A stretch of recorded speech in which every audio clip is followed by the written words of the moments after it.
It's Saturday morning, November 1987. 14-year-old Jessica Martinez stands in front of her bedroom mirror, carefully applying her first layer of electric blue eyeshadow. Downstairs, her mother is already calling, "Jess, your father's leaving in 10 minutes." But Jessica needs another minute. Just one more, because today isn't just any Saturday. Today is Mall Day. You have to understand, the mall in 1980s America wasn't just a place to shop. It was the place. It was your social network, your entertainment center, your escape route from the ordinary world. It was where you became who you were going to be. Talk by story. Jessica's father drops her off at the main entrance of Riverside Mall at exactly 10:15 a.m. The glass doors whoosh open, and she's hit with that smell, a mixture of Mrs. Field's cookies baking, the chlorine from the fountain, new denim from the Gap, and something else, something electric, possibility. Her best friend Monica is already waiting by the fountain, exactly where they said they'd meet. No cell phones, no texts, just trust and a plan made on a landline phone the night before, whispered so her little brother wouldn't pick up the other extension and listen in. "You brought it?" Monica asks, eyes wide. Jessica pats her purse. Inside is $73, money saved from 3 months of babysitting the Henderson twins every Friday night.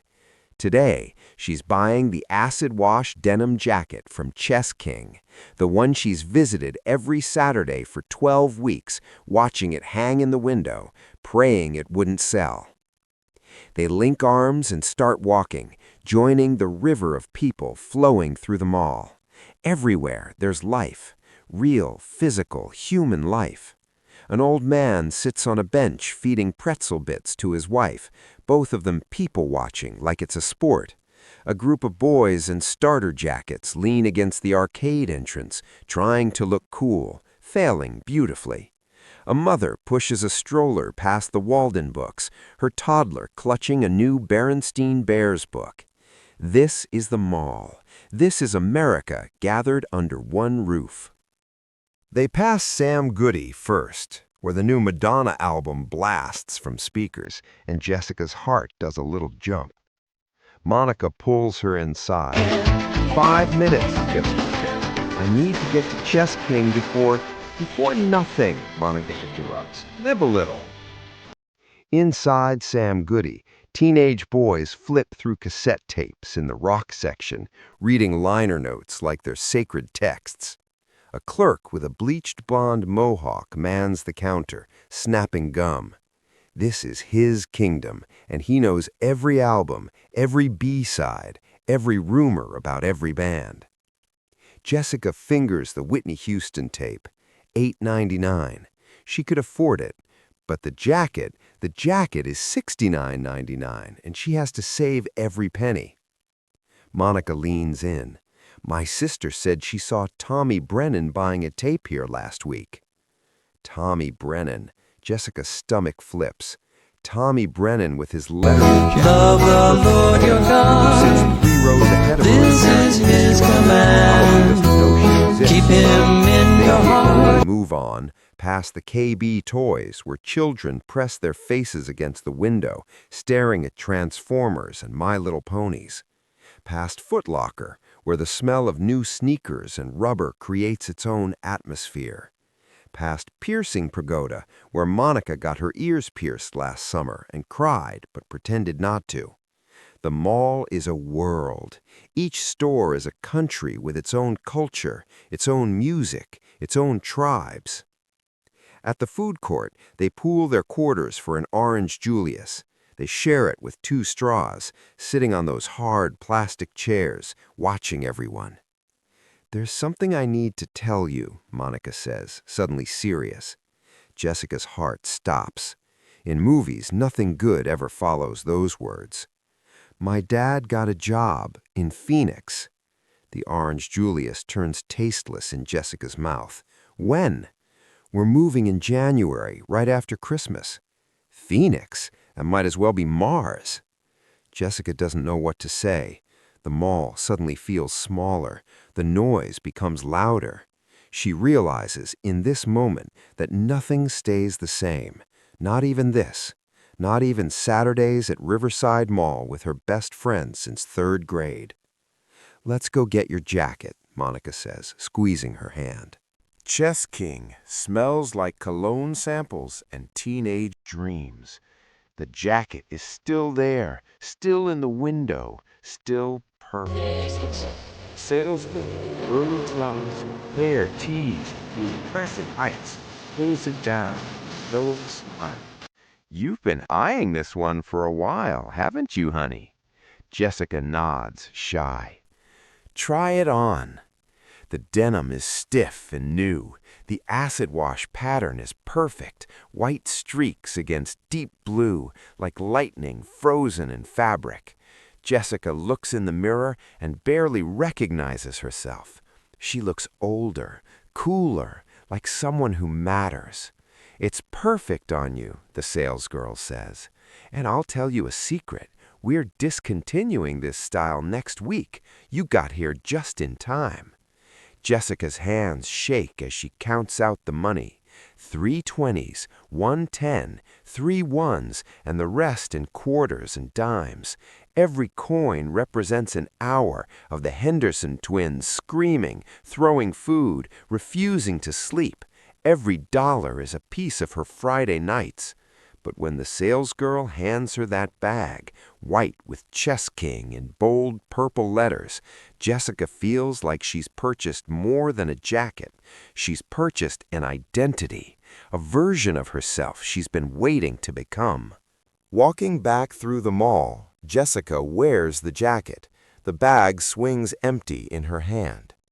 They pass the arcade, Walgreens, and hear it. The bleeps and bloops of Pac-Man, the digital gunfire of Time Crisis, the victory music of Street Fighter II.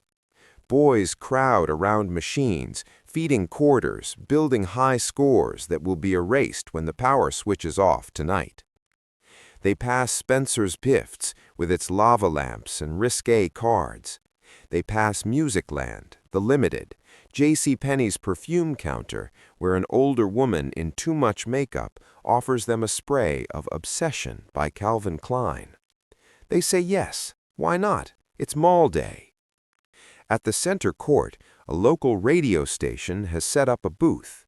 DJ Rick the Rocket Rodriguez is giving away concert tickets. A crowd has gathered, teenagers mostly, hoping for Bon Jovi tickets or Def Leppard, or if they're really lucky, U2. "Let's try," Monica says. They squeeze into the crowd just as DJ Rick calls for contestants. "I need 3 brave souls for Name That Tune. Winner gets 2 tickets to see Debbie Gibson next month." Monica's hand shoots up. Before Jessica can protest, they're being pulled on stage with a boy in a Metallica t-shirt who looks terrified. The game is simple. Rick plays 5 seconds of a song. First to buzz in wins. The first song, "Livin' on a Prayer." The Metallica boy gets it. Second song, "I Wanna Dance with Somebody." Monica slaps the buzzer so hard it nearly breaks. They're tied going into the final round. Jessica's heart is pounding. She doesn't even like Debbie Gibson that much, but the crowd is cheering and the lights are bright. And for one moment, she's not invisible Jessica Martinez from Mrs. Patterson's homeroom. She's someone people are watching.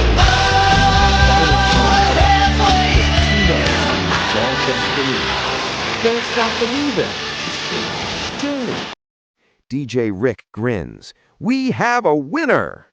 The crowd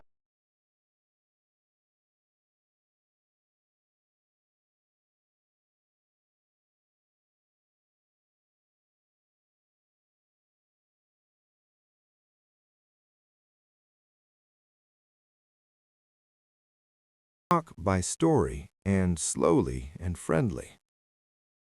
Jessica's father picks them up at 4 p.m. The sun is starting to set, casting long shadows across the parking lot. In the back seat, Jessica holds her Chess King bag and her concert tickets. Monica sits beside her, quiet now, watching the mall disappear in the rearview mirror. "Good day?" her father asks. "Yeah," Jessica says, "really good." But here's what she doesn't say. She doesn't tell him that she knows, somehow, that days like this are numbered, that malls like Riverside won't always be the center of the universe, that in a future she can't quite imagine, people will buy jackets without leaving their houses, will listen to music without holding anything in their hands, will make plans without hearing each other's voices.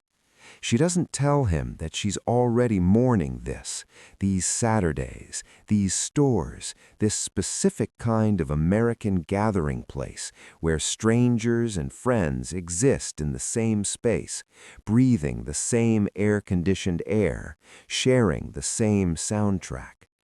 She just sits in the back seat, wearing her new jacket, and tries to remember every detail.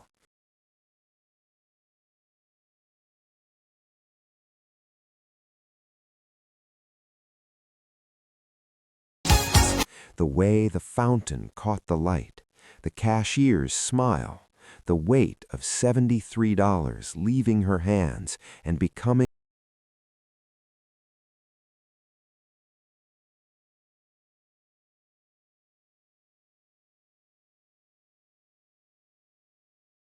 hymns. But sometimes, if you ask anyone who was a teenager in 1980s America, they'll tell you the same thing. The mall wasn't just a place. It was the place where we learned to be ourselves, together. And on Saturday mornings, for a few perfect hours, it felt like that would never end.